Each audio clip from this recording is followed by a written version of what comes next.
Welcome back to the channel. Make sure you hit that subscribe button and let's get going. As I was reading an article on ESPN and it's about all the trophies this year and who's in contention, who they think will win. And of course, like the Art Ross, we all know that's a good chance. This guy on my screen right now, Leon Draisaitl, will probably win it. Like he has 13-point lead on McDavid. He has a 16-point lead on on David Pastrnak. So I believe Draisaitl or McDavid will win it. Most likely Draisaitl. Then we go down to past the Rocket Richard. We go to the Hart Trophy, the MVP of the season, MVP of the league, and it says your leader, not named Draisaitl here. So your leader is Nathan MacKinnon. Your finalist, they are saying, is Leon Draisaitl and Artemi Panarin. Now I'll read you the article and I'll give you why I think Leon should win this award. And so the article goes, in the most recent edition awards watch, we told you that Connor McDavid's Hart Trophy candidacy had a Leon Draisaitl problem, and look what we have here. The Oilers contenders have flip-flopped thanks to, in no small part, to Draisaitl's performance when McDavid missed some time recently. 4 goals, 8 assists in 6 Connorless games. Draisaitl is starting to run away with the Art Ross Trophy too, and that's significant. Of the past 10 Hart Trophy winners, 8 of them have led the league in points or goals. The only two who didn't were Carey Price of the Montreal Canadiens when he became just the second goalie since 1998 to win the award, and Taylor Hall of the New Jersey Devils, who carried that team on his back for a month to get the Devils in the playoffs and led the next leading scorer on the team by 41 points, which brings us to the case of our next two hopefuls. The Rangers are close enough to the playoff bubble that our gotta be in it to win it protocol doesn't apply to Panarin quite yet. If they do manage to get into the postseason, this is quite a case he has built for himself for the MVP. Panarin has 90 points in 64 games, en route to career highs in points per game at 1.41 and goals per game at .5 a game. He has 35 more points than the next team's leading scorer in Mikita Zibanejad, who has 65 points in 52 games, with 24 of them on the power play, where he has spent the majority of time playing with Panarin. The Russian winger leads the NHL in goals scored above average at 24.6 and is running away with the wins above replacement lead at 4.4. The transformative effect has had on the team and the roster is unbelievable. It will be hard to deny him the Hart if the Rangers get in, and there's a 30% chance they will per money puck. There is a 100% chance that the Avalanche are a playoff team, and MacKinnon's case for the Hart remains our favorite combination of the team's success and individual achievements. His 86 points in 65 games is nearly an individual pace to his 2017-18 campaign that saw him finish second for the Hart that season. MacKinnon finished 13 points ahead of linemate Mikko Rantanen. This season, MacKinnon is 39 points ahead of Cale Makar, the Avalanche's second leading scorer as of Monday night. MacKinnon is very respectful 10th in goal scoring, above average at 17.3 behind Panarin, but well ahead of Draisaitl at 3.5. The downside for MacKinnon is that he is unlikely to lead the NHL in goals or points like Draisaitl can, and MacKinnon already has seen what happens to MVP chances when one player single-handedly elevates a New York metropolitan team to an unlikely playoff berth. But heading into the final month and a half of the season, MacKinnon is our leader. Among potential spoilers, David Pastrnak and Brad Marchand, Connor McDavid, Austin Matthews, Alex Ovechkin, Nikita Kucherov, Steven Stamkos, Connor Hellebuck would get some MVP love too. But we'd imagine that love will come in a different trophy form. Okay,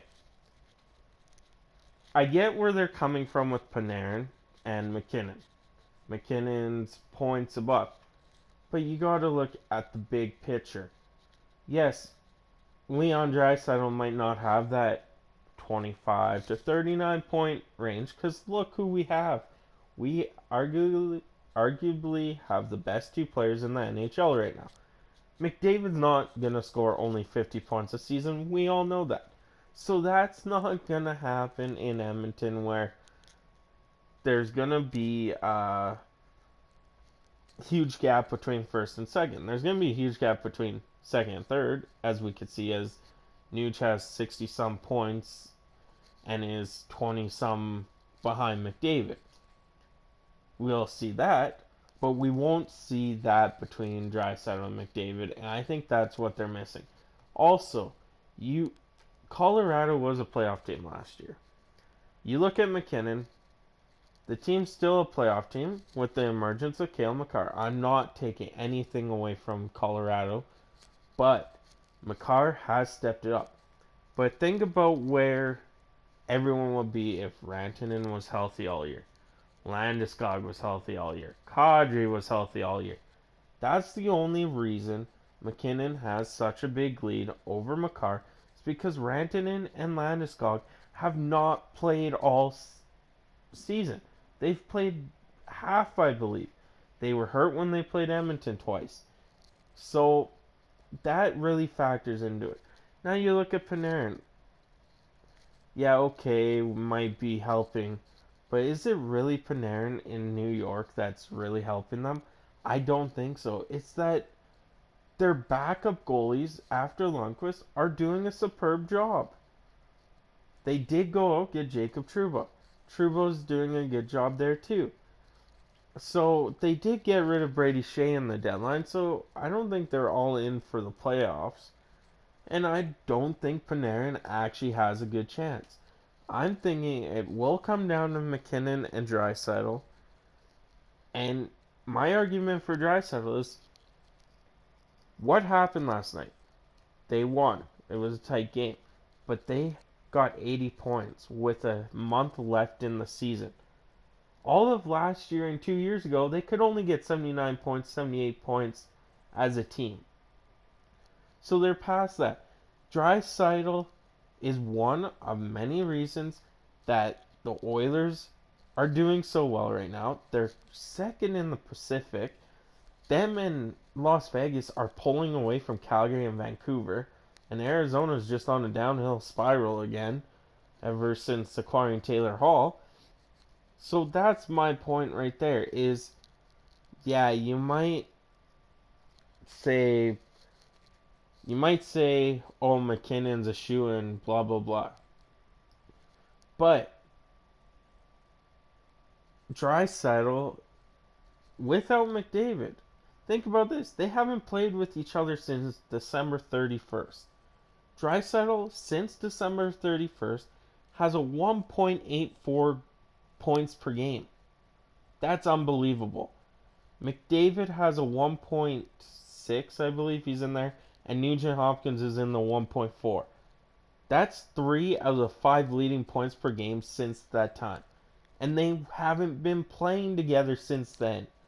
That was when we saw the emergence of Kailer Yamamoto and Nugent Hopkins with Draisaitl, and it's taken off. Last night they had a shaky game. It's going to happen.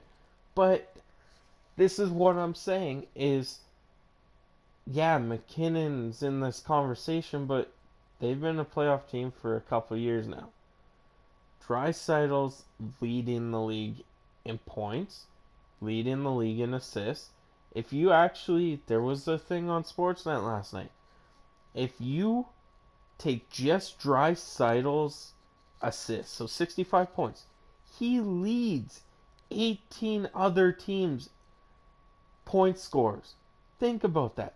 18, maybe 17 now, 18 points or 18 teams that he would, if he got traded and had no goals, he would be leading that team. And he's in the Rocket Richard case. He has 43. Pasternak has 45, 47. He's in that race too. And I believe that Leon Draisaitl will win the MVP this year. Especially if Edmonton wins a playoff round. And even if they don't, you got to look at the bigger picture. Leading scorer. After having 50 points, he set a career, or 50 goals, and 105 points last year. He set a career in points before a month left in the season. He's driving his own line. Isn't that what MacKinnon's doing? Driving his own line. He runs one of the best power play in years. And another stat too, power play with them, is if even Edmonton goes 0 for 34 now, I believe it is, on the power play, that will drop them in the second. Think about that. So, yeah, everyone's like, oh, Leon Draisaitl has help from McDavid. Well, no, not in the last, since December 31st, he really hasn't. Power play, yeah, but isn't MacKinnon on the power play with Landeskog and Rantanen too? And Cale Makar? So you can't say he's had help. The emergence of Nuge and Yamamoto has a big part to do with Draisaitl as well, and the playmaking ability of Nuge and Yamamoto. So let me know in the comments what you think, but I believe Leon Draisaitl will win the MVP, and there's no argument for the other two guys. Like, there really isn't. So let me know in the comments what you think. Hit that subscribe button. I'll catch you guys later on tonight.